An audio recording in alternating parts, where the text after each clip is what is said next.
अमरीकी सदर के बयान पर वजारत खारजा में अहम वर्चुअल इजलास। हिना रब्बानी खैर सेक्रेटरी खारजा और अमरीका में पाकिस्तान के सफीर इजलास में शरीक। इजलास के बाद अमरीकी सदर के बयान पर रद्द-ए-अमल जारी किया जाएगा। ज़राए वजारत खारजा। अमरीका का पाकिस्तान से मुतालिक दोहरा मयार फिर खुलकर सामने आ गया।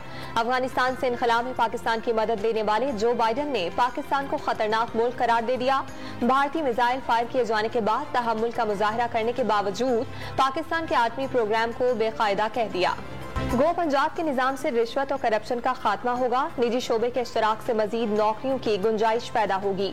वजीर आला पंजाब परवेज इलाही का तकरीब से खिताब। ज़िम्नी इलेक्शन की इंतखाबी मुहिम का वक्त खत्म। कौमी असम्बली की 8 और सूबाई असम्बलियों की 3 नशिस्तों पर कल पोलिंग होगी।